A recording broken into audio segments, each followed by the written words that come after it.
If you could see the future on January 21st, before everything happened, what would you do? What would you say to Josh to try to stop the situation so Josh could still be with us today? Instead of 1 o'clock, I would have made the appointment at 9 o'clock. He'd still be here. A busy South Philadelphia neighborhood becomes a crime scene after smoke is seen coming from inside of a parked Jeep. Also inside that vehicle, a body wrapped in blankets. This is not in the middle of nowhere. There are businesses all around me, yet still investigators say nobody noticed people attempting to set a Jeep on fire while a body was inside. It's devastating, man. It was a quick dude, man. Cops wouldn't let me see his face. I kept trying to push through. They saw his Jeep on TV. Right there, my heart just stopped. I never knew that would be my last time with him. Since he been gone, ain't been the same. And I don't think it'll ever be. This person that did this to him, he told me to shake his hand. Like, look, this is my family. Police say somebody tried to torch this Jeep with the body of a 43-year-old man wrapped in a blanket. The guy who took his life showed up, hugged me, and said to me, "I'm so much in pain for the loss, Mr. Morgan." All I've been praying every night is give me 5 minutes in the fucking room with this fucking clown, whoever helped him. I just couldn't believe it. I'm still in denial to this day, 5-6 months into it. I mean, we love him like his own son. Josh was his hero. And I know till today, it wasn't just him. He had to have help.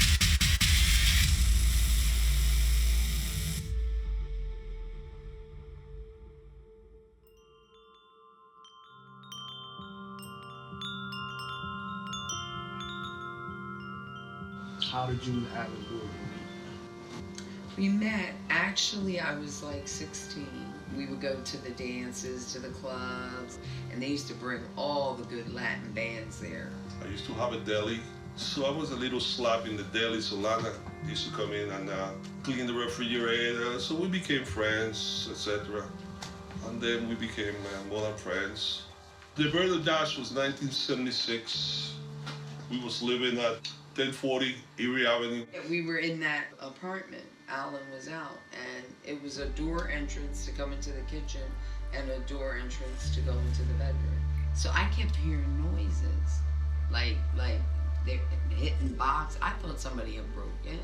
And we have a rat that could smell the food, so he make residence in my apartment. I was like, oh my God, what am I gonna do? So I kept saying, like, who's there? And I opened the door and I'm going down the steps and I got the gun. And I sat there waiting, like between the two doors in case, with the gun, in case the rat would come in. And he came home and saw me with the gun. He's like, what are you doing? There's a lot of versions of how I killed the rat, but I got rid of the rat. And I told him, that's it, we have to get out of here. I'm not staying here. Okay, I said, okay. Time to go because it was being complicated.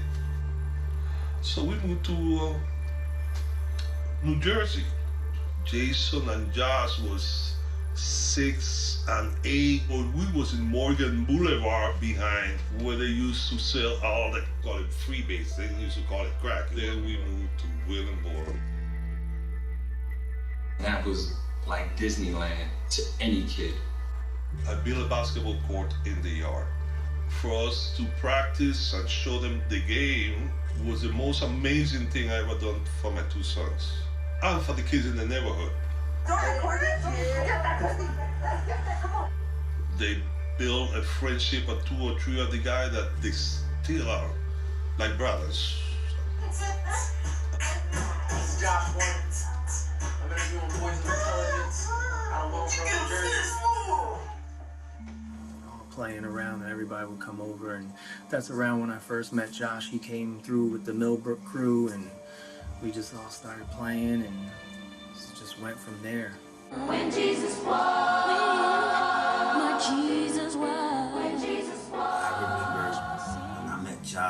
we were at that age, you know, like 13, 14, starting to feel ourselves a little bit. Oh man, I got some stories I don't even know if I need to share, bro. First time I ever got arrested was with Josh. I think, you know what I'm saying, just being knuckleheads, man, running around, chasing girls, and you know what I mean, just getting into goofy shit, man. We grew up in late early 90s, so we ran the streets. You know, we didn't have YouTube and FaceTime, and I've known Josh since I was 12 years old, you know. So growing up with one brother was some kind of wonderful. First knucklehead memory I have of me and him. And I don't know why we were trying to do this, but we were trying to break into our school. We were like 13 years old, and we climbed on the roof of our school. Saw some lady yelling at us, get out the roof, what y'all boys doing out there? You know, we flipping her off. And you know, 5 minutes later, the police coming up. They get the whole joint circled off. You know, we're just come down now. Just get down here now, you're already in trouble. Long story short, they put us in cuffs, put us in the back of the car. But we didn't get in trouble though. They didn't call our parents, so that was cool. I knew Josh through his brother Jason. And Jason was like, you know, the neighborhood legend, basketball god. And he always had that aura about him. But then I met his brother at a basketball game. I seen him come through the building, and I just seen the reaction. You know, ever since at a young age, people see him and they're just like, who's him? He just had that aura about him, just always had that glow. And just to see where Jason gets it from, like, oh, you think he's cool, but damn, that's where Jason gets it from, you know what I mean? Like, that's his big brother, you know what I mean? And now it all made sense. I felt bad one day. We had a tree in front of our house, but we had this thing, it was like a branch, but we would do pull-ups on the branch. I always want to beat my big brother. So he was beating me and I pulled his pants down. There was people out there, so when I pulled his pants down, everything came down. He didn't talk to me for like 2 weeks. He was so pissed. But we talked about it later on, like laughed about it, like, yo, I was so mad.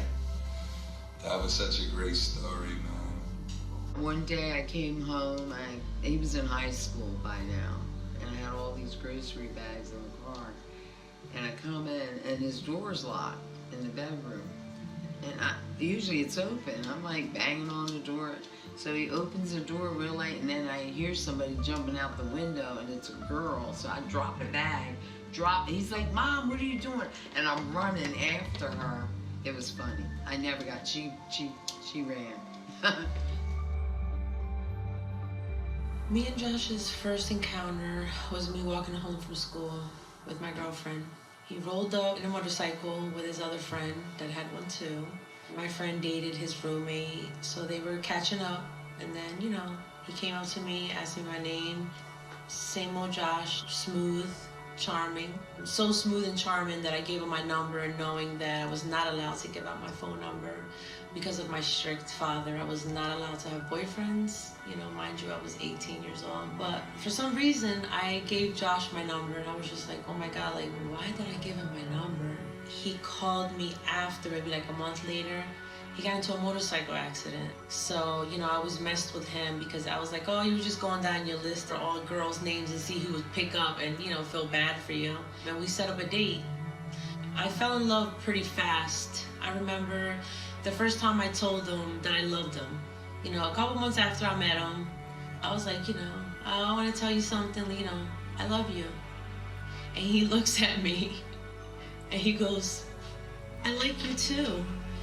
We took things very slow, you know, we didn't move in right away. We weren't the typical relationship. So I believe that's why we lasted so long. We were both in the game, and Josh kind of, you know, we wanted that fast money, you know, we wanted to be the dudes, you know, that we grew up with that had the chains and the cars and stuff, so we kind of dipped off to that, you know, to the dark side a little bit. He was 14.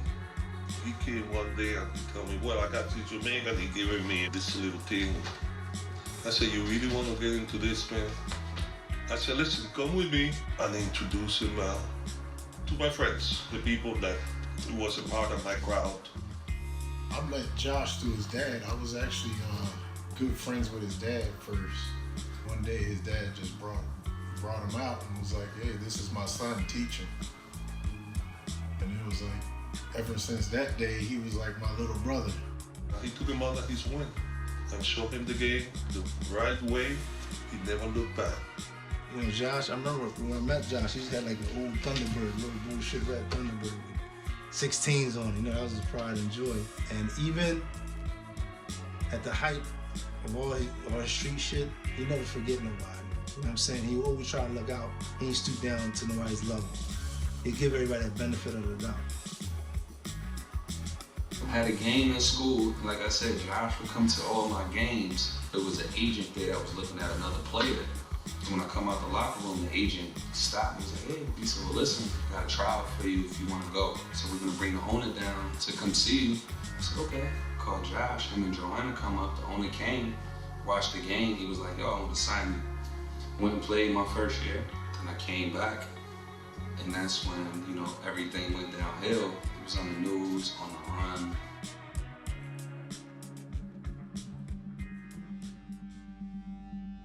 I haven't encountered some people want to take me out of my position in the corner, and they tried to take me out. Some guy came to murder me. When he pulled the gun, I slapped him in the hand. The gun, I got shot in the leg, struggled. I run out of the door. I have a gold chain, remember the days? And he hit the gold chain and I broke my chest. But I have a friend of mine that I thought was a friend of mine. He got arrested and he set me up with a large amount of money. I got arrested, so I told Josh, listen man, go and tell somebody it was $250,000. Go and tell him to give me my money, and that's when I involved my son in that situation that he got arrested for. He was not selling the cocaine, I was. I remember people calling me. They're like, yo, your people's on the news. I said, what the fuck you talking about? And then when I found out the whole story to that, I was like, shit. So, you know, he was hiding out. He just set out with me a little bit, sit in a couple different spots. He was on the run for a whole year. That's no way to live. Using your little brother's ID to go everywhere. You can't live your life the way you want to.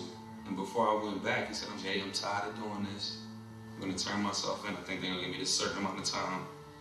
And I kinda got it. They put the indictment on him that I didn't know into. I got convicted and I went to Ohio in the mountains and I read in the Daily News. A friend of mine said, listen man, this guy got your name, man. I'm watching and I say, wow, may I arrest my son too? I didn't want him to go. I wanted him to come down, experience this with me. Like, yo, we was in the backyard going crazy for years. And look where we at now. But he was like, no, let me get this over with and done with. I got stuff to do. I got it. When he turned himself in, it was hard. We didn't want him to go to jail, but he knew that he couldn't live his life running, you know, from what he needed to face. It didn't take him, you know, very long. He was like, I have to do it. Right before he turned himself in, he was working around the clock, getting the bar ready, you know, for grand opening. Me and his business partner ran the bar. I miss Josh so much. Like, I didn't skip a visit. That he got arrested, he got 3 years. He went to Metropolitan in New York. He did a lot of reading when he was incarcerated. And he knew that real estate was the key to his success. So me and Joanna would go visit him and I see what he was talking about. Because he was in there putting up doors, just learning a little bit, you know what I'm saying, the trade. He was comfortable with that. Like, you know what, I can do this. He's like, when I come out, this is what I'm gonna start doing. When he came out, he was still the same person, but more on the right path. When he got out of jail, I remember he came to my house. We sat and talked for a long minute. And he was basically telling me that he didn't ever want to go back to jail again and try to figure out what to do. And I was already in the houses. I was a real estate agent at the time. I was actually doing pretty good. He wanted to do the same thing. He got a job and worked for a local construction company, very small, but the owners were perfectionists, so he learned a lot. It was a good thing that he learned how to hone in his skills and fix the houses, because that's what actually shot him deeper into what he was doing. Once he was done with that, he started working with a contracting company, and he even learned more. Guess he got what he needed to get. He said, I'm gonna do my own thing. When we moved to Philly and we bought that first house, he did everything on his own. He had his friends help him, that they knew what they're doing, and then from there it just, blossomed. I was flying all around the country doing my music thing for a real long time. So when we linked back up, it was all about building generational wealth, and like his whole conversation was just all about stability and like, yo, we gotta get this money, and bro, we gotta build. And he was a very different man after he went to jail and came back. He buy one, he stay there, work 15, 16. Sometimes I work with him, sleep a few hours, finish it, sell it, buy two. Before I know it, Josh was a rich man. To be honest, I gave him an ultimatum and said, if you don't propose to me by 7/7, I said, don't ever ask me. And he did it. We got married at a local park in Cherry Hill, New Jersey. It was great. I didn't do anything, any prepping. I did my own makeup. I wore my dress from high school. Josh wore a linen suit. He told me, do you want a wedding ring or do you want a house? Which that was our first investment. So of course I'm gonna say the house, because I knew that with time, I knew that I would get all that. I just, wanted that bond with him to be married. Birth of the twins, I was in California. He was so excited, man. He was so proud, because they had been trying for a long time to have kids. They had problems trying to have kids, I couldn't wait for her to get pregnant. When she finally did it, I was so happy, and then said twins. And I said to her, I hope you have one white one and one dark one. Sure enough, that's what happened. I was very happy, very happy. When it came to Carter, he had a lot of medical issues. Josh didn't know how to tackle that, and I didn't know anything about it.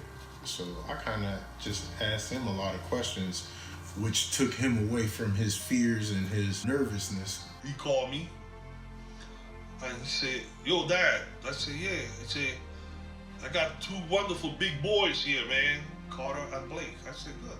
This was like a big thing, to have the kids. At that point, he knew what he wanted to do, and he wanted them to experience much more, just with like any parent.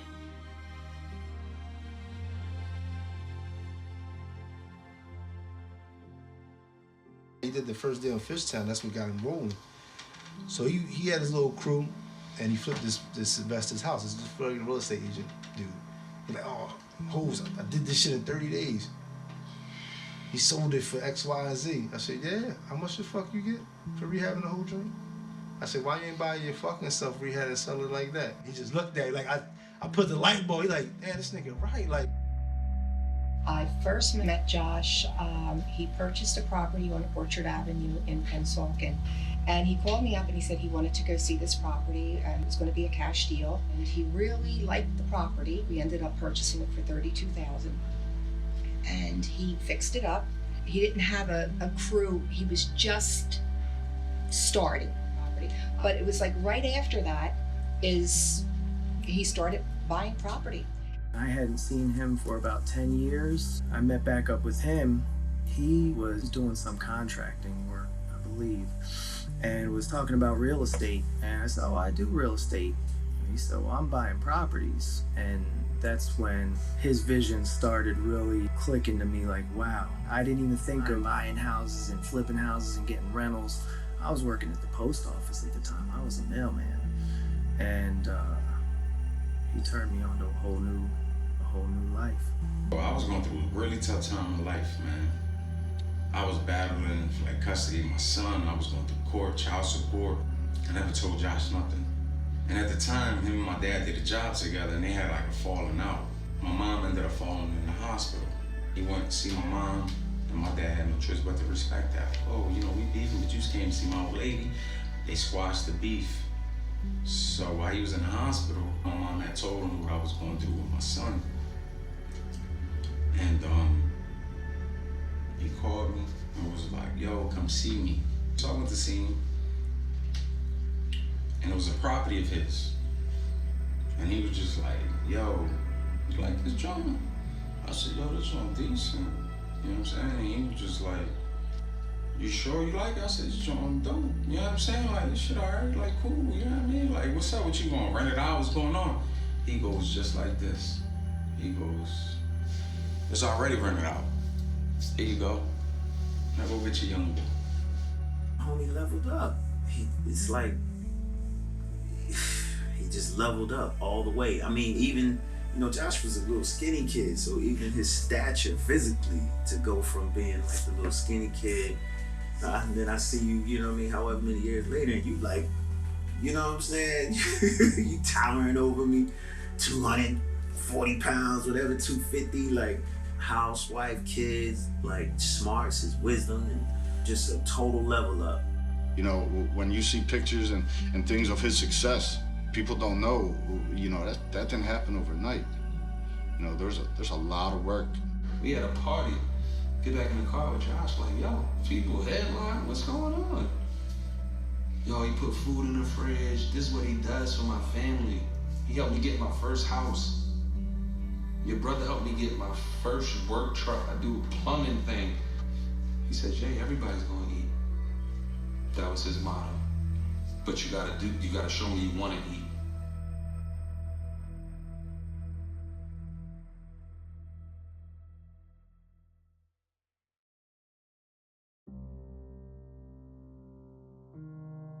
He just left that day and really didn't say bye.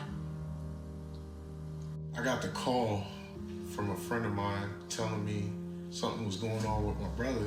He was on the news and it didn't seem right to me. And I called Joanna. And said, did you see Josh? You know, is he okay? I'm like, yeah, he left this morning to go to work. And he's like, I'm getting phone calls of people seeing his Jeep on the news, and they found like a body. And he came and picked me up and actually took me down to the scene. So I'm going down the list and just calling the closest people that I know that he talks to on a daily basis. When I got there and I saw the Jeep, he has me on speaker, and I'm like, Greg, is it Philly tags, Jersey tags, what is it? And he tells me it's Jersey tags. Greg was pleading with the police, like, let me see his face. And I kept trying to push through the cops to go look. They held me back. A couple of my friends pulled me back. And I seen his ankles just out there, and I kept... Greg was like, those are Josh's legs. And I knew it was him because we used to always clown him about his ankles. He was like covered, but he saw like his beard. And he was like, Jordan, I'm like, you gotta come down here. Joanna was the first one to call me. She called me while I'm working. I don't usually answer calls, but she kept calling back to back to back. I go in the hallway and she's screaming hysterically. She's like, something happened with Josh. They felt his car. I was like, what? You need to come home. So I hung up and I got on Philadelphia's CBS, whatever. My thing is, I was thinking they found somebody that stole Josh's Jeep and somebody's in his car sleeping. That's all I could think about on the bus.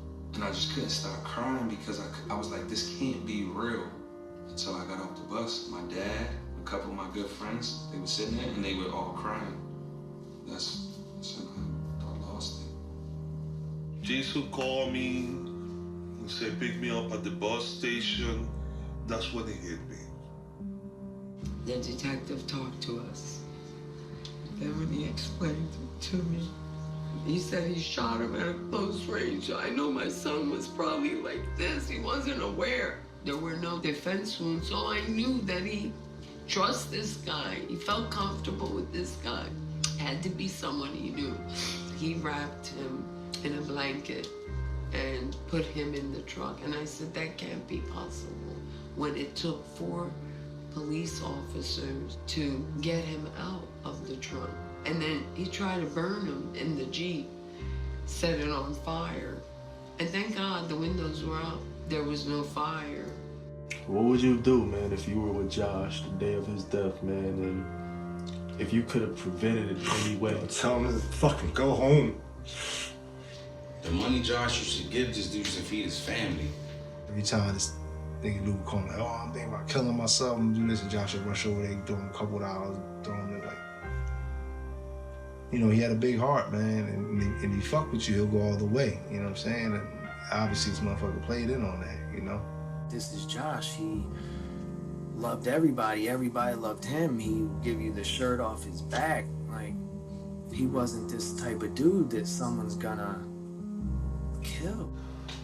me and his uncle were sitting down in the kitchen, and this guy showed up, hugged me, and said to me, "I'm so much in pain for your loss, Mr. Morgan." So when I found out it was him, to me that was like the biggest disrespect. That man walking into the house and bringing donuts and coffee for everybody, knowing what he did, trying to figure out who killed Josh. I always talk to Josh about stuff like that. Like, yo, how much is enough? You know what I mean? Like, you're doing good. You got all these properties. You know what I mean? Chill, relax. He wanted more. He's like, no, I'm not done. My kids need more. He said, my kids need more. I'm like, no. I'll rest when I'm. He said, I'll rest when I'm gone. It's been. I've had friends pass. I've had people that I've known be murdered before. It's never hit this hard, ever. He was just, I couldn't believe it for a number of reasons, because it was like he just seemed invincible, bro. Like he really did. They say everybody has their day, but I just don't believe that was his day, bro. I wake up, my head's hurting, my stomach hurts, and then I don't go to school, and my mom's like, Uncle Josh passes away, and I'm like, no, he didn't, and I like pray almost every single day if I could just have one more moment.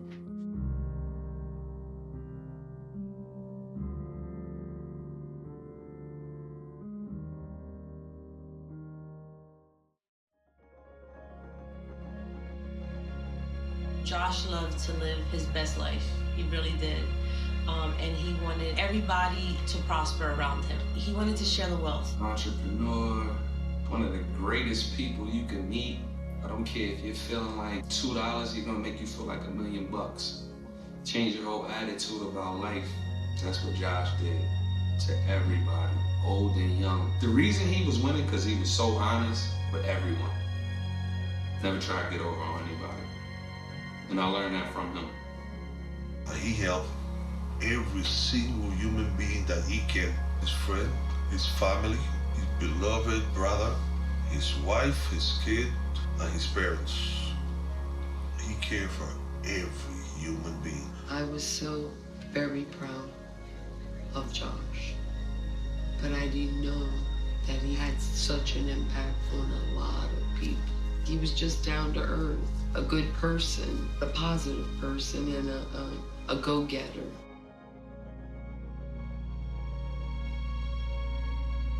Josh really wanted to get somewhere. He wanted to be somebody. He wanted to leave his mark. And he wanted everybody to know who he was.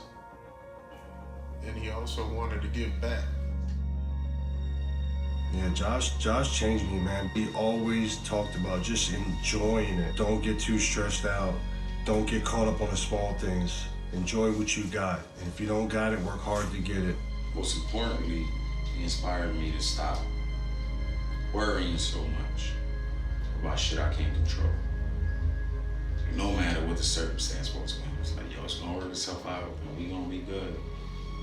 You know what I mean? Like, so he changed my mindset from that, like worrying all the time, that negative shit, to like, when I catch myself, like, you know what, it's gonna be good, we cool, we good.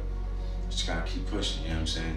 Family was very a high point in both our lives. We value being good fathers and good providers, you know what I'm saying? That's one of the things I'm always gonna take, me honestly, but that's, I think, the major thing that's gonna be felt the most. And what I would want people to remember him by is that he loved everybody. He had an enemy, he still loved them. He only wanted the best for everybody, and he started with his family. Josh living here in Jersey, I'm in California. I told him when my son was being born, because we had to schedule a C-section, so he knew the time and date he was gonna be born. I called Josh after we got to the delivery room to tell him my son was here. He's like, oh man, congratulations, bro. He's like, what's the address to the hospital? I'm thinking about to send me some flowers or something. I was like, oh, such whole avenue. He's like, oh, I'm here. I'm downstairs. Did you come get me? So he flew all the way from Jersey to surprise me at the hospital where my son was born. Before any of the family and friends and family and stuff from California was there, he was the first person at the hospital to see my son born. I believe that Josh was, living out the definition of legacy. I absolutely do. I think he was just getting started, and he was on a really great trajectory, He's inspired me to believe in my dreams. Like, he's like, whatever you do, if you believe in it, you achieve. Like, he, never give up. Like, don't stop. Never stop until you make it. Josh's end goal was to be a multi-millionaire.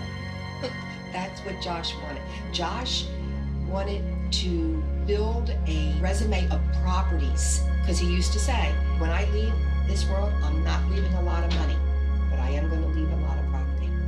He did.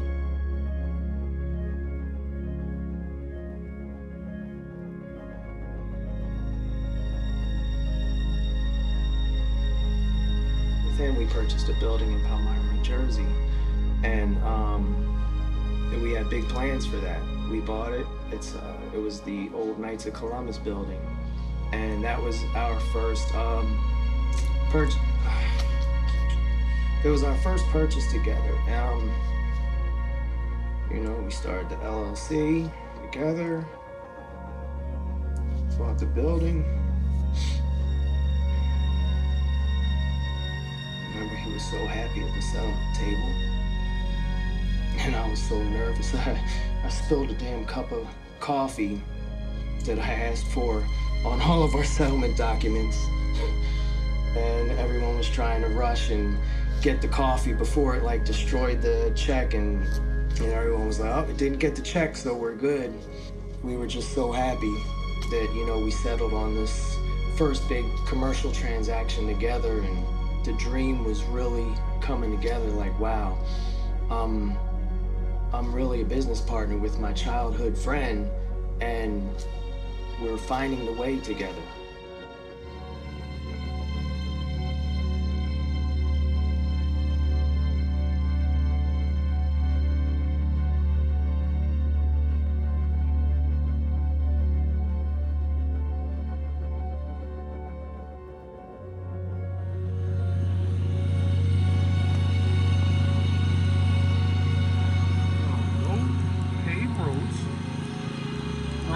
Paved roads, the other roads that are paved, terrible. No street lights. I don't even know what kind of septic or water is going on over here. I have no idea. I've probably got shit all over my leg. It's probably horse shit. Yeah, and I have 100% a new appreciation for the life I have. Absolutely.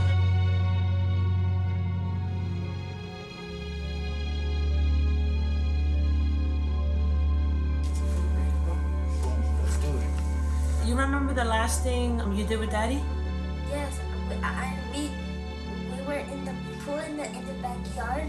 You were in the pool? We jumped into the trampoline, and then Daddy and we were at Home Depot.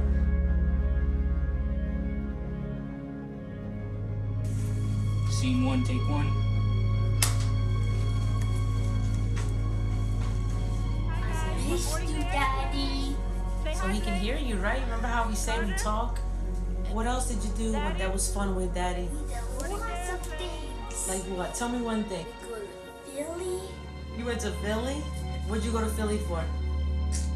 Check all those houses. All the houses.